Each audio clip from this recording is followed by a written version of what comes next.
Queridos e queridas estudantes do curso de licenciatura em Filosofia na modalidade à distância da UFPEL, professora Mari falando, seminário de Filosofia Moral e Política.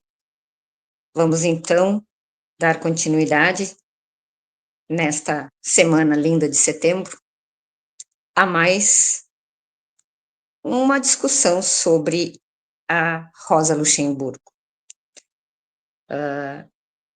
Temos esta e ainda uma outra e última videoaula sobre esta pensadora, tá? Esta pensadora política e engajada, né? Como já podemos ver. Então, a Rosa Luxemburgo, uma das figuras mais relevantes, assim, da tradição marxista do pensamento social-democrático, socialista democrático, né? Uma militante. Então, ela, como já falei na outra videoaula, ela foi fundadora fundador do Partido Comunista Alemão, tá? O KPD, e entre os temas mais marcantes, assim, da sua reflexão, estão a crítica ao reformismo, né, que é o que ela diz, que ela não se coloca contrária às reformas, mas ela diz que as reformas não são suficientes para esta transformação social ou para enfrentar um sistema capitalista, tá? Então, ela coloca que ela defende a revolução como necessidade histórica e a convicção, né, de que não pode existir socialismo sem liberdade. E em suas palavras, só um pouquinho, em suas palavras, sem eleições gerais, liberdade de imprensa e de reunião, sem livre luta de opinião, a vida morre em todas as instituições públicas. Essas são palavras da Luxemburgo, tá? Então, hoje nós vamos falar um pouquinho sobre o socialismo democrático, tá? Como horizonte nesta teoria da Luxemburgo. Então, o socialismo democrático da Rosa Luxemburgo, ele se opõe às duas tendências que marcaram o movimento operário do início do século XX. De um lado, o revisionismo reformista do Eduardo Bernstein, como já falamos em outras oportunidades, em outros momentos, e de outro lado, então, as tendências autoritárias presentes, tá, na experiência de Bolshevik, pois é. Para Luxemburgo,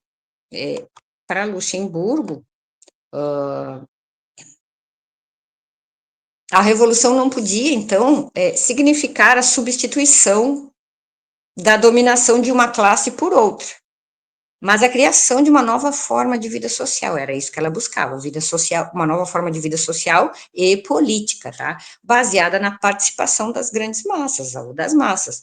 Então, como ela afirma, a emancipação dos trabalhadores, ela deve ser obra dos próprios trabalhadores. E o socialismo democrático, defendido pela Rosa Luxemburgo, exige a participação ativa, consciente e organizada das classes exploradas. Então, ela rompe, assim, com qualquer tentativa de impor mudanças de cima para baixo. É muito interessante, no seu tempo, ela já tinha esta consciência e esta luta aberta, então, contra estas reformas que vinham e que ainda vêm, né, em tempos atuais, muitas das vezes, de cima para baixo. Então, assim, a concepção de liberdade, e olha só, questão de prova, a concepção de liberdade em Rosa Luxemburgo, ela é inseparável de sua crítica tanto ao parlamentarismo burguês quanto ao centralismo autoritário. E na obra A Revolução Russa, de 1918, em que analisa criticamente os bolcheviques, Luxemburgo escreve o seguinte, abre aspas, a liberdade reservada apenas aos partidários do governo, aos membros de um partido, por mais numerosos que sejam, não é liberdade. A liberdade é sempre, exclusivamente, a liberdade de quem pensa diferente. Então, este trecho sintetiza a sua visão, tá? A liberdade não pode ser privilégio de uma maioria circunstancial, nem de um partido dirigente. Ela deve ser universal e garantida, inclusive, principalmente, aos opositores, pois só assim a democracia socialista se fortalece.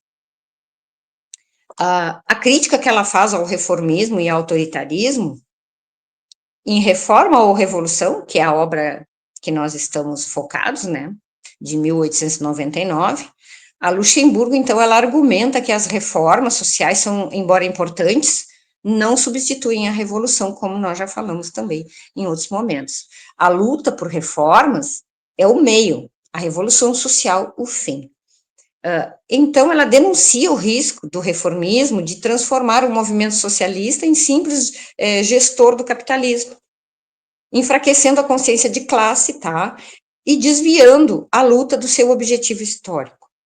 Então, contra o autoritarismo, a Rosa reconhece o papel decisivo da Revolução Russa, mas alerta para o perigo da supressão da democracia.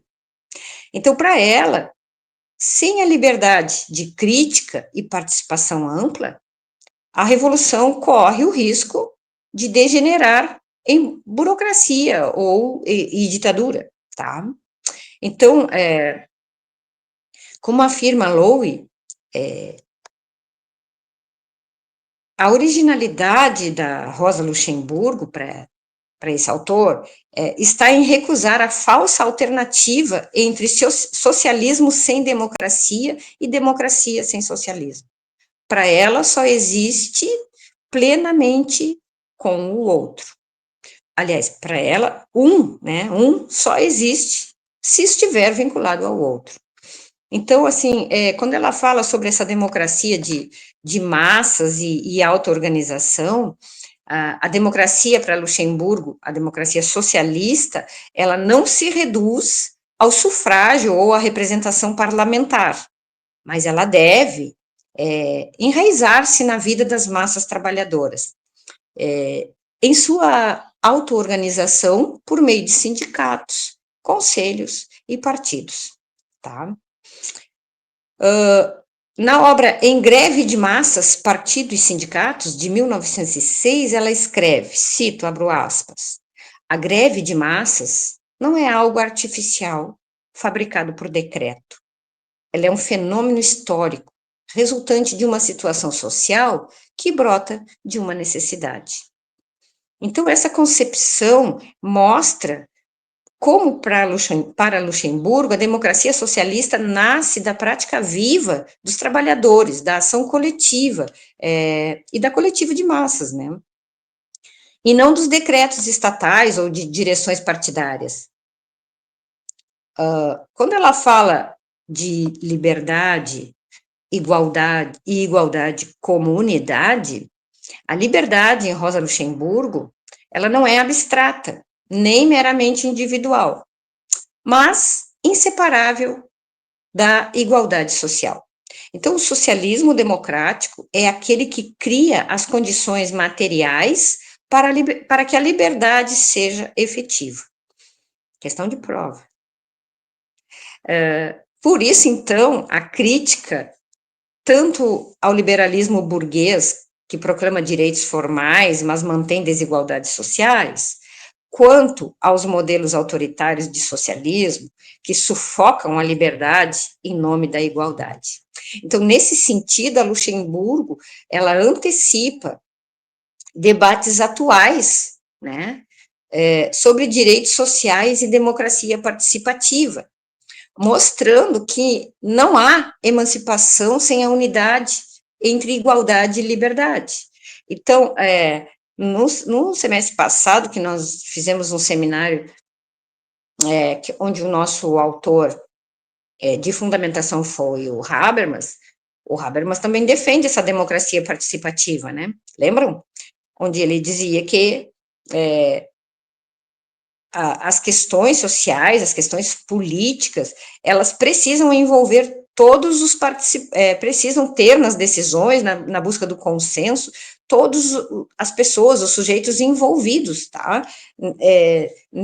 Neste contexto, né? nessa situação crítica, que se tenta buscar uma alternativa, mas não será uma democracia participativa sem que estes sujeitos participam. A Rosa Luxemburgo, claro, é anterior ao pensamento de Habermas, porque a Luxemburgo foi assassinada em 1919, e o Habermas nasce em 1929.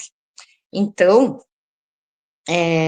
mas mesmo assim, o Habermas é um leitor de muitos autores, e certamente a Luxemburgo foi, até porque também ela defendia essa liberdade num contexto alemão, né, que o Habermas também num contexto alemão, e é certo que o Habermas também foi leitor de Luxemburgo, assim como de um leque de outros autores, porque o Habermas é um dos autores que eu tenha conhecimento, que mais lê outros autores para construir o seu pensamento, as suas críticas, as suas análises. Enfim, fecho parênteses sobre Habermas, que é o nosso objetivo aqui não é ele, né? Bom, mas assim, em um mundo marcado por crises ambientais, desigualdades sociais, e crescente o avanço de tendências autoritárias, né? Recentemente aqui no Brasil mesmo nós vivemos essa tendência autoritária por parte de um governo, tá? O pensamento da Rosa Luxemburgo continua a inspirar. Como observa o José Paulo Neto, numa obra de 2015, que eu posso deixar o título para vocês aqui, porque eu tenho aqui no texto que eu construo para minha aula, eu tenho as referências que eu uso, tá? Daqui a pouco eu já digo para vocês como é o nome dessa obra do José Paulo Neto. Bom, ele diz assim, abro aspas, a força da Rosa está em articular de modo indissociável socialismo e democracia, liberdade e igualdade, teoria e prática. Então, a sua ênfase na liberdade de crítica, na participação popular, né, e na ação das massas, mantém relevância para os movimentos sociais contemporâneos, que buscam alternativas ao neoliberalismo e às novas formas de autoritarismo político. Assim, como considerações finais, assim, dessa nossa análise, nós podemos dizer que a concepção de liberdade e socialismo democrático em Rosa Luxemburgo revela uma das contribuições mais originais do marxismo. Contra o reformismo, ela defende a revolução como horizonte. Contra o autoritarismo, reafirma a contrariedade, tá, da democracia e da liberdade como fundamentos do socialismo. Então, na sua frase célebre, que ela diz a liberdade é sempre liberdade de quem pensa diferente. A liberdade é sempre a liberdade de quem pensa diferente. Isso resume, então, o seu legado intelectual e político. A convicção de que não há socialismo sem democracia e nem democracia sem socialismo. Nem democracia real sem socialismo. Tá? Essa é a defesa, então, a percepção da Rosa Luxemburgo. Então, a atualidade do pensamento da Rosa está em propor um caminho que una a transformação estrutural e ampliação da liberdade humana, oferecendo, então, pistas para enfrentar os dilemas do presente. E vejam bem que, assim como o Habermas, como eu falei há pouco, ela requer a participação de todos. Ela fala em massas, né, porque ela é marxista, ela fala em massas. O Habermas já fala de todos os envolvidos, de todos os atores, de todos os sujeitos, tá? Agora, então, eu vou buscar aquela referência que eu falei para vocês, tá? O José Paulo Neto, tá? A obra dele, de 2015, aqui que eu trabalhei, se chama Rosa Luxemburgo. 2 pontos. Teoria e política. Vocês podem dar uma procurada aí na internet, nas bibliotecas, de repente, a prof está gripada, só para variar, né? Dá uma procurada na biblioteca virtual da UFPEL, quem sabe se encontra esta obra para a gente dar uma trabalhada, dar uma lida, né, ampliar um pouco mais este horizonte através do pensamento da Rosa Luxemburgo. Fica a proposta, tá? Pessoal, eu fazendo esse material para nossa aulinha, eu fui buscar um livro que, claro, já há algum tempo, eu trabalhei com os meus pequenos, né, que eu fui professora de ensino fundamental, anos finais, ensino médio, EJA, formação de professores, por fim, né, antes de eu passar a trabalhar na Secretaria Municipal de Educação aqui de Pelotas, eu fui buscar um livro que é bem básico para ensino médio, eu trabalhei no ensino fundamental também, a filosofia, e eu fui buscar o tal do livro, né, que nem capinha tá aqui, nem capinha tem mais de tanto que usei, né, que é um livro bem básico, tá? E eu fui buscar na, na parte contemporânea ali, tá? Da moderna contemporânea. Quais mulheres da filosofia eles citam? E sabe que quando eu trabalhei esse material, eu nunca parei para observar isso. Neste material, para educação básica, voltado para a educação básica, do final da era moderna para a contemporânea, este material aborda apenas, eu procurando ver se tinha alguma coisa da Luxemburgo, aborda apenas Simone de Beauvoir e Hannah Arendt. Este material, embora, estou tentando aqui encontrar a editora, né, porque, deixa eu ver aqui uma coisa.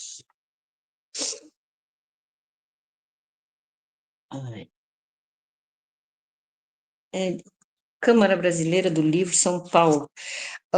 Embora, né, brasileiro é um compilado de autores e de pensadores aqui, de teorias da filosofia, né, não cita nenhuma mulher da filosofia, apenas cita Beauvoir, claro, com todo o seu mérito, e Hannah Arendt, que também é uma autora que nós vamos abordar aqui no nosso seminário.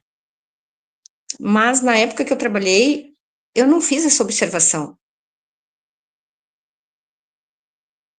Gente, são muitos pensadores homens das mais diversas nacionalidades e 2 mulheres. Por quê, hein? Por que que a mulher, para ter a sua capacidade intelectual reconhecida, tem que ser alguém, assim, de luta muito grande, tá? De uma caminhada gigantesca. Por que que é tão difícil reconhecer a capacidade intelectual das mulheres? Será que no nosso país não há nenhuma pensadora, nenhuma mulher capaz de fazer suas reflexões? Não, claro que há, claro que há. Eu gostaria muito que vocês, agora na quarta-feira, é a nossa web. Eu gostaria que vocês que irão participar da web trouxessem ou levassem para a nossa web nome de mulheres latinas, já nem vou dizer brasileiras apenas, mas latinas, que contribuem com os seus pensamentos, com os seus escritos, tá? Nesta questão social, na política. Eu posso dar o nome de uma mulher extremamente engajada, uma mulher extremamente ética, e uma mulher que chegou à presidência do Brasil. E por toda uma manobra, olha só, por que tiraram, da forma que tiraram, a presidenta Dilma Rousseff do poder? Era uma mulher no poder. E era uma mulher, a Dilma Rousseff, uma mulher extremamente capacitada. E é uma mulher que entende não só de economia, de política, de ética. Então, assim, quando os livros de filosofia, não sei os de sociologia, porque eu não busquei, tá? Se abordam mulheres da filosofia, da sociologia, mas principalmente da filosofia, latinas. Latinas. Porque só se fala, e quando se fala, são autoras de fora. São ou da Europa ou dos Estados Unidos. Não se estuda, não se fala em autoras latinas. Por isso, a proposta do seminário, mesmo tendo como base essas duas, que também não são brasileiras, né, que é a Hannah Arendt e a Luxemburgo, mas eu falei para vocês, nós vamos buscar a Djamila Ribeiro, para quem não conhece, vai conhecer um pouco do pensamento desta mulher. E assim como a Djamila Ribeiro, nós temos outras, inúmeras. Então, na nossa web, agora de quarta-feira, fica a proposta, tá? Eu vou cobrar isso, tá? Nós vamos falar sobre o papel das mulheres latinas na política, na vida social, tá? Na sociedade, na política, na economia, tá? Pode ser? Então tá. Fica então este convite e este desafio para que será então a pauta da nossa web. Claro, e se vocês quiserem conversar sobre a Luxemburgo, bora lá. Tchau, tchau. Beijo para todos.